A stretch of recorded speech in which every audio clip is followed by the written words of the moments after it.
Alors bienvenue dans cette nouvelle vidéo. Alors aujourd'hui donc vidéo dédiée à Excel et notamment ici à la formule prévision, voilà, pour pouvoir réaliser des forecasts. Donc on va aller voir aujourd'hui voilà comment calculer des forecasts, des prévisions sur des chiffres d'affaires notamment. Donc on va utiliser, vous allez voir, soit des fonctions et en même temps on va utiliser des outils que vous avez maintenant sur la dernière version Office 365. Donc on va aller voir ici comment on peut calculer des prévisions sur des chiffres d'affaires et sur des ventes notamment. Et on va aller voir donc tout ça, on va aller voir notamment via un premier exemple. Voilà, voir ici comment on peut calculer. Voilà, ici on a des tables avec des dates. Voilà, des dates voilà, du 1er janvier avec des produits, des ventes. Voilà, et on s'est arrêté jusqu'au 30 septembre. Voilà, des ventes. Et ensuite, on voudrait, nous, essayer d'avoir la suite, donc de faire des prévisions. Voilà, pour le mois d'octobre. Ici, j'ai fait un petit rapport qui montre déjà les ventes réalisées jusqu'à fin septembre, avec les moyennes des ventes. Et nous, on veut essayer de calculer pour le mois d'octobre, quelles seraient les ventes en prévision, en forecast, sur le mois d'octobre, donc le mois d'après. Pourquoi pas. Donc, et on va aller voir, on va essayer ici de calculer la moyenne des ventes sur le mois d'octobre. Voilà, sur le truc. Et on va les voir, on va utiliser donc ici des formules.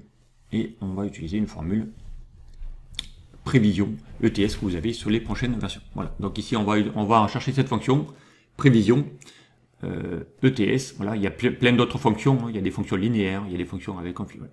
On va ouvrir l'assistant pour vous demander qu'est-ce qu'elle a besoin de fonctionner. Voilà. Alors, dès qu'on ouvre l'assistant, il va vous demander ici déjà ce que fait cette fonction. Donc elle va renvoyer la valeur prévue dans une date ultérieure spécifiée en utilisant une méthode de lissage exponentiel. Et on va aller voir ici qu'est-ce qu'il a besoin. D'accord. Et on va aller voir qu'il peut y avoir aussi une méthode linéaire, qu'on verra plus tard. Donc ici la date cible, eh bien il va vous demander la date cible. Ici la date cible, ça va voilà, il y a des arguments obligatoires, d'autres facultatifs. Donc la date cible, il va vous demander ici d'aller chercher la date à laquelle je veux faire ma prévision. Donc ici ce sera le mois d'octobre, on va le sélectionner. Ensuite, il va vous demander la valeur. Donc la valeur, il dit, ça représente la matrice d'une plage de données numériques. Donc ici, vous aurez compris, c'est les valeurs qu'il va vous demander, c'est tous les montants de ma source, voilà, de mes ventes réalisées. Donc, on va chercher ici toutes les données jusqu'à septembre. Ensuite, il va vous demander la chronologie. Donc là, vous l'aurez compris, chronologie, ça va être votre calendrier avec toutes les dates de vente. Donc là, il attend des dates. Donc on va lui sélectionner ici toutes les plages de dates du 1er janvier jusqu'au fin septembre, voilà. Il vous a trouvé ici la prévision. Donc là, il vous affiche 846,92. D'accord. Donc nous allons valider et on va aller voir ici qui vient de calculer votre prévision. Après, les deux autres arguments étant facultatifs, on pourrait essayer de lui mettre des caractères saisonniers ou pas. Donc là, vous allez voir, il va vous faire des calculs, voilà, optionnels. Voilà. Donc c'est des options optionnelles. Voilà. On va valider. Voilà. Il vous a trouvé ici les 846. On va aller formater ça en euros directement. Ok. Voilà ici donc pour pouvoir bien voilà faire le calcul. On va maintenant essayer de faire le calcul sur le mois de décembre. Voilà, donc ici on va faire quelles seraient ici ma moyenne des ventes à fin décembre. Eh bien on va refaire la même formule. Donc on va utiliser ici maintenant, on va lui demander de calculer ça à fin décembre. Donc on va taper égal prévision point ETS. Voilà, on va ouvrir l'assistant. Il va vous demander la date cible. Eh bien ça sera ma date à décembre, d'accord. Les valeurs, toujours les mêmes, ça sera tous mes montants des ventes. La chronologie, toujours mes dates de vente réalisées, hein, ok. Et il va vous faire votre forecast à fin décembre. D'accord, ici, donc, il est de 846,85. Alors, c'est presque les mêmes, mais c'est pas tout à fait les mêmes. Vous avez vu, les centimes varient. Voilà. Et nous avons ici calculé, donc, nos prévisions à fin décembre. Voilà, forecast.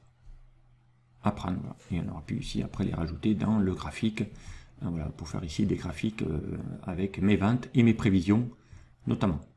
D'accord. Donc on pourrait ici après faire des graphiques, ça c'est bien pour insérer dans des tableaux de bord notamment. D'accord. Donc si on veut rajouter ici décembre, donc voilà, on va tirer, on va mettre ici décembre, on va chercher ici les infos.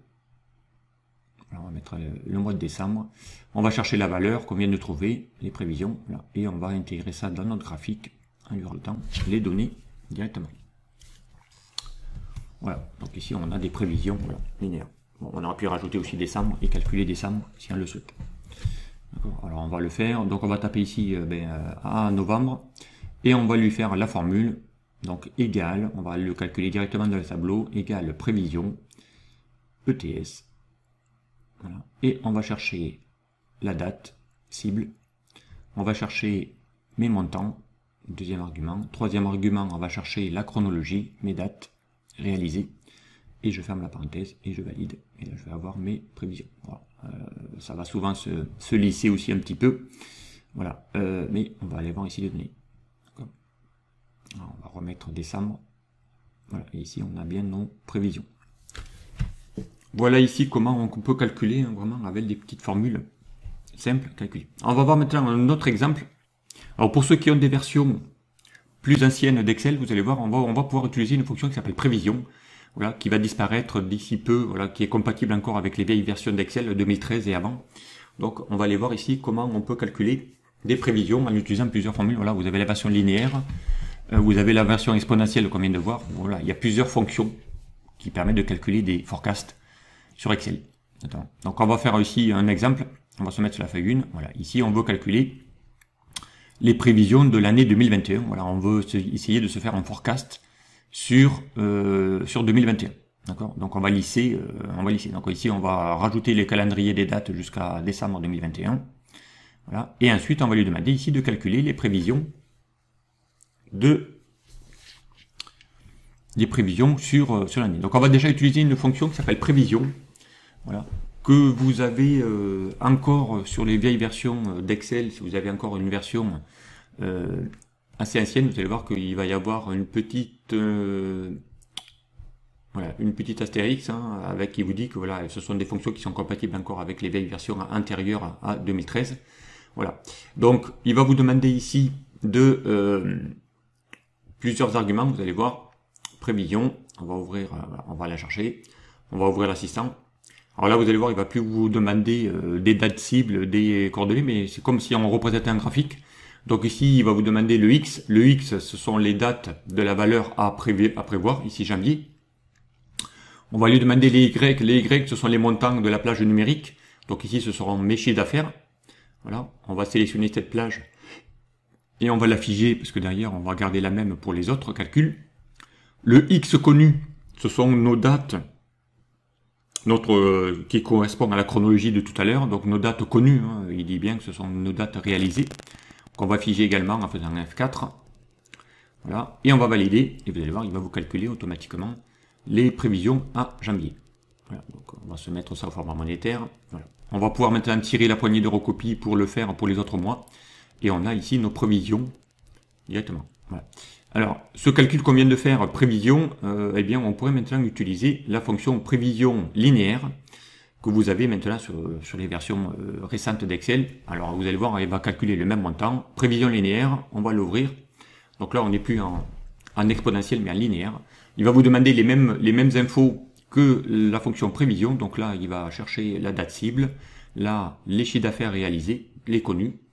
On va chercher les dates ensuite connues, donc les dates connues, eh bien on va lui sélectionner, hein, voilà, ce sont les réalisés, voilà. Et pareil, vous allez voir quand on va figer hein, la plage, on va valider, et là vous allez voir, on va pouvoir maintenant avoir, c'est les mêmes montants, hein, vous allez voir, il va retrouver exactement les mêmes, puisque la fonction prévision et la fonction prévision linéaire calculent exactement pareil, voilà, on va retrouver quasiment les mêmes montants, ok.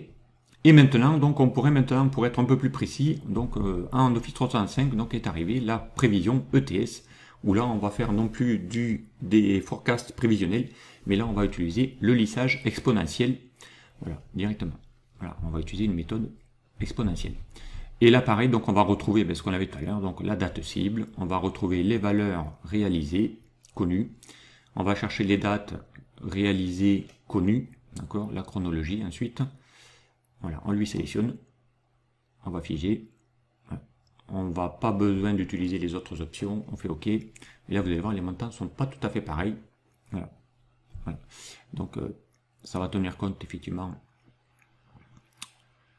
d'un lissage exponentiel non plus linéaire dans mes tableaux, voilà. Et on va aller voir ici qui vient de le calculer directement.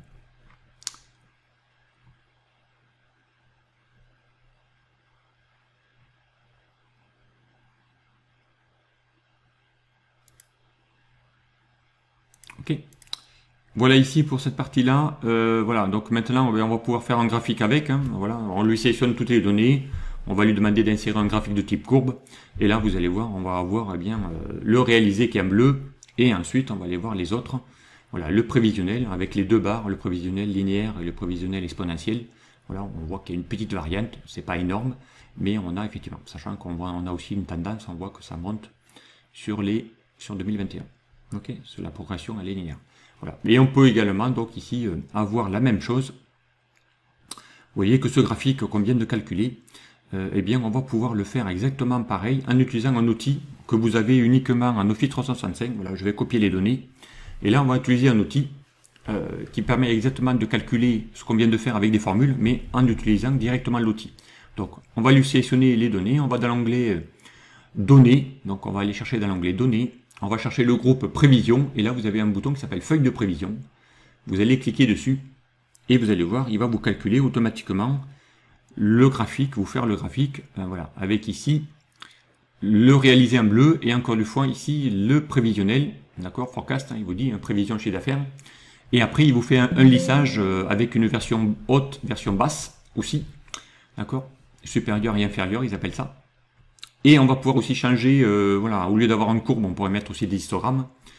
Pareil, même principe, donc vous avez deux types de représentation, soit en format courbe, soit en format histogramme. Voilà. Et ensuite, on va pouvoir même maintenant mettre des options. Donc là, il vous a fait une prévision à fin mars, enfin au mois de mars plutôt, 2021.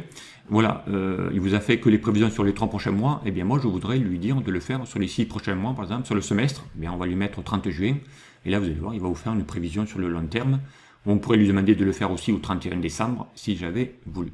On a des options, et là, pareil, on va pouvoir un petit peu modifier, pour lui dire ici, eh bien, moi, je voudrais, voilà, faire une date de prévision, voilà, au 1er 12, hein, c'est là qu'on avait commencé. Il va vous faire ici on pourrait faire ici une intervalle, voilà, de confiance, hein. Là, il met par défaut 84%, mais si je sais que j'ai moins confiance, eh bien, on peut baisser le taux, et le descendre à 90, par exemple, voilà, et là, vous allez voir que les recalculs vont se refaire, directement pour la partie haute, pour la partie basse. Notamment, avec ici les caractères voilà, à consommer, on pourrait détecter ici s'il y a du saisonnier ou pas. Voilà, c'est les options qu'on avait dans la formule qu'on va retrouver ici dans les options. Voilà. Après, avec les plages chronologiques, hein, c'est toujours mes dates, on le voit ici. Mes plages de valeur, c'est mes chiffres d'affaires réalisés, hein, c'est mes connus, encore une fois. Et après, on pourrait lui demander de faire des interpolations, voilà, bon, voilà, et faire aussi des moyennes, des sommes, tout ce que vous voulez. Ok. Voilà. Et on va lui dire de créer. Et vous allez voir que quand on va cliquer sur créer, eh bien, il va vous générer une autre feuille avec ici les données et le graphique, voilà, que j'ai calculé tout à l'heure avec les formules. Mais là, on a exactement le même, mais qu'il a généré automatiquement grâce à l'outil prévision, feuille de prévision. Et là, il vous a créé une feuille à part, voilà, où il est là calculé le chiffre d'affaires prévisionnel, la version basse et la version haute. Voilà, ici, c'est la version basse, inférieure. Voilà, et on va voir ici la version haute automatiquement, voilà, en mettant les 90% de marge d'erreur. Ok. Voilà, feuille de prévision que vous avez donc uniquement dans Office 365, que vous n'avez pas normalement dans les belles versions d'Excel et que vous pouvez utiliser. Voilà, donc ici vraiment pratique, hein, voilà, ça vous permet, et on va retrouver les mêmes montants hein, qu'on a retrouvés hein, quand on va chercher les prévisions. On va retrouver ici les mêmes montants qu'on avait trouvés, là, les 2700 hein, et ainsi de suite, là, les 2862. Qu'on va retrouver directement aussi voilà, en février. On va retrouver les 2932 du mois de mars, qu'on va retrouver aussi avec la formule, puisqu'il va utiliser la même formule.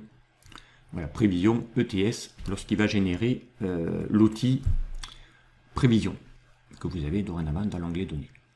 Voilà ici comment on fait pour calculer effectivement des prévisions et des forecasts sur Excel. Donc sachez que ces fonctions sont disponibles sur les versions. Voilà ici, pour créer notamment, on a souvent besoin dans la finance d'avoir ce genre de prévision. Voilà, voilà. Et on peut créer comme ça des graphiques et mettre ça dans les tableaux de bord si vous le souhaitez. Allez, voilà, donc je m'en arrête, voilà ici, hein, ces petites fonctions, et je vous dis à très vite pour une prochaine vidéo. Au revoir.